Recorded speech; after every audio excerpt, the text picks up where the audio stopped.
Hello, thank you for this opportunity.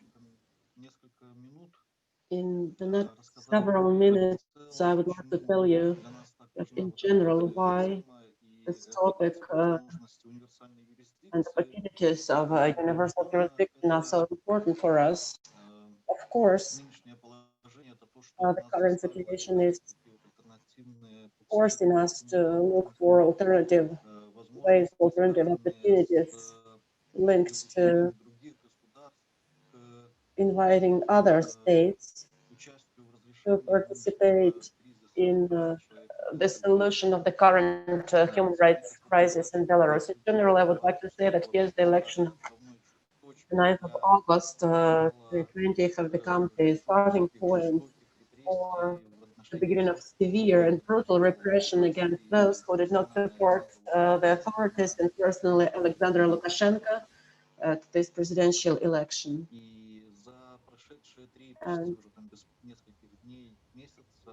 those 3 men, 3 months, we, the human rights organizations and the victims of torture, did not make any big progress uh, in investigation of tortures, especially on the 9th and 12th of August. Moreover, now society gets new victims, and this is the result of impunity of the security forces and approval by the state of the violence that they committed. What's important that at least 3 cases of people uh, killed by the police. Alexander Krakovsky, Gennady Vikharov, Gennady Shtut. Although not all actions that are defined as torture criminalized by Belarus, nevertheless, we insist that the current legal norms still allow to prosecute nationally the persons who are servicemen or police officers and they committed tortures or other acts of prohibited treatment. The first thing that I wanted to tell you about the response of the government to allegations of torture and unfortunately torture, brutal treatment is not condemned by the government in general, and those post-election tortures that we're talking about were not condemned by the government. I would like to first about several top officials who now changed their position. They left their posts, but still we cannot assess that as them losing their positions. They still got maybe not equal, but quite high positions in the Belarusian hierarchy. So these people were not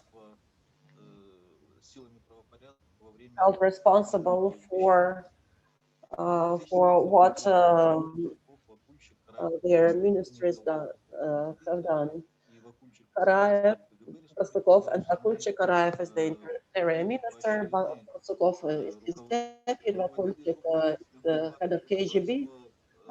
They were encouraged by Alexander Lukashenko, de facto leader of the state, by a new military position to the start.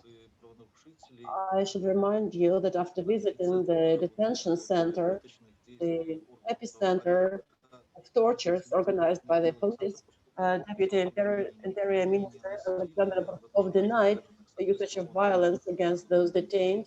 So he did not condemn the actions of the law enforcement officers. Also, Minister of the Interior Yuri Karayev has said in several interviews that he's aware of beatings.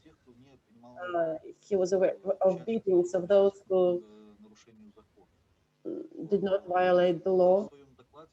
In our report that we presented also to the Moscow mechanism, came out in the beginning of October, we quoted Karayev, his interview on air of the ONT channel program, where he said that he takes responsibility for the injuries of random people at the protest. So he somehow kind of apologized to those who just happened to be accidentally in the area of the protest. But the first question about the fate of these random people that I have stated, and I quote, they cooled down there a little bit. We don't always even start the administrative process. Thus, he emphasized the arbitrary nature of many of the detentions. Also, he spoke about his promises to kind of sort out all cases of violence and abuse of power by the security forces. Then, I quote, everything calmed down.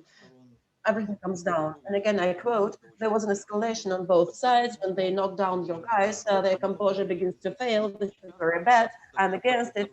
It shouldn't be like this. We will deal with all cases, but not now. But when everything calms down, and uh, Alexander Lukashenko stated in his interview with the Russian media, he actually denied the facts of torture and he misled the audience.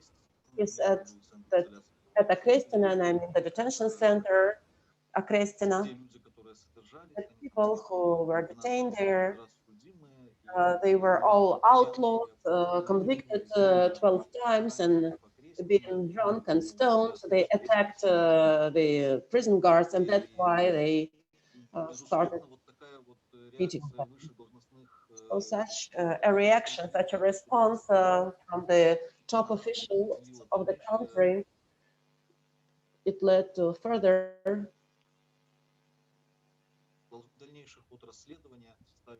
course of investigation. Uh, Actually, they did not change, but they worsened the situation.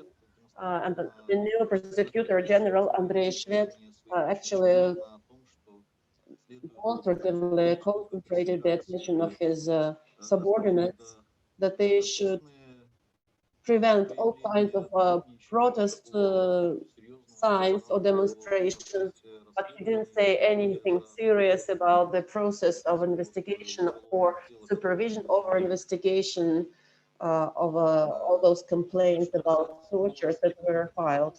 So as for the investigation itself, even if we understand this procedure of validation of facts, and according to our information, there was one piece of official information that there were more than 1,000 uh, statements, reports of people about them being tortured. And the head of the Leninsky Department of Police of Minsk, Vitaly Kapelevich, who said at a meeting with the residents of Leninsky district of Minsk, he spoke about 1,800 reports to the investigation committee uh, by people who survived torture. This is not official information, so to say, but it gives us an understanding about the scale of tortures, and about the scale of complaints of the victims of tortures about cases. How many were reported to police? On August 17, by the way, we already knew about more than 600 complaints to the investigative committee. And on August 19, the Belarus and Helsinki committee, our colleagues addressed the head of the investigative committee with demand to start a criminal case under Article 128 of the Criminal Code, crime against humanity. And on September, the 2nd of September, the investigative committee refused to satisfy their appeal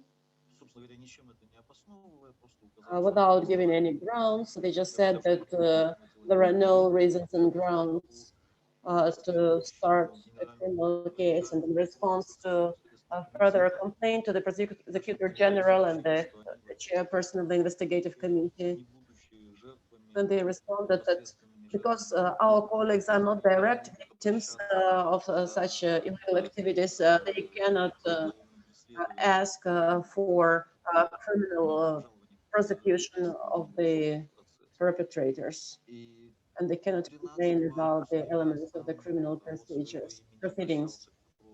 And on August 13th, I addressed the prosecutor of Minsk with a statement on the disproportionate use of physical force and special weapons and torture and cruel inhuman treatment by law enforcement officers, and I asked to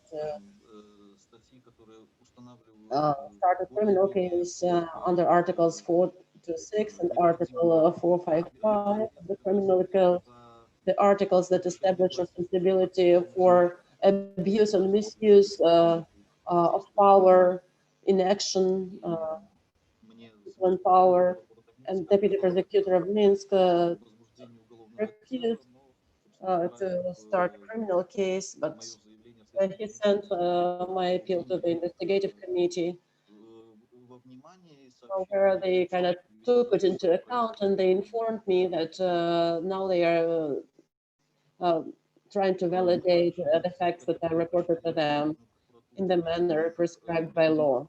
I will also address the prosecutor general, asking to start the criminal article, start criminal prosecution under Article 128 for tortures, usage of tortures, but they did not respond to us at all. So what the officials do, the official Telegram channel reported that the investigative committee continues to conduct pre-investigation checks, that the interagency commission was created, where members of our Prosecutor General's Office, Investigative Committee, the Ministry of Internal Affairs, and the State Committee for Forensic Examinations take part in it. This commission is not an official body of investigation. We believe its goal is to hush up the problem of tortures of concrete people in some kind of general conclusions, although the public has not seen any conclusions from this commission, but we are kind of expecting them to do something like conclusions. Also, the Belarus commission to investigate torture, and unfortunately, both chambers of the parliament responded to our colleagues that they do not see any necessity to do that. They said that the investigation will be done in a different way. About those validation checks that are done now everywhere by the investigative committee, most of them are suspended due to the fact that they did not receive the results of the expert examinations. We're talking here about expert examinations about severe injuries. Actually, they are not a good enough ground to start an investigation. So the decision to start criminal cases do not really depend on such proofs. And, we can find quite many examples in our national law enforcement practice of that. At the same time, we cannot say that the situation that we have now, that the situation is a complete failure. This wouldn't be really right to say. Actually, what's happening now in the sense of investigations and the activity of the public about the evidence we have. This is a unique situation when the named victims are known in such a scale, and those people are ready to witness about the tortures that were used against them, and cruel treatment that was used against them, and all their names are known to the human rights defenders. Human rights defenders documented many of their stories. And I should point out that the investigative committee still were quite critical towards it, but they still collected certain evidence. Some of the victims gave them their clothes they wore during the tortures, and they gave all the like pictures of the perpetrators, and they indicated the police units that participated in torture. And having all this evidence and having in mind that after all those validation checks are over, the term of keeping those proofs is quite long. They will be kept at least during 10 years. Uh, if they kind of do that according to the law, more or less, then it gives us hope that all this evidence can be used by a different state, or if the situation changes in Belarus. But this is kind of a dead end situation now in the country, and it makes us look for the ways to find ways to overcome this general impunity that we face. Thank you very much.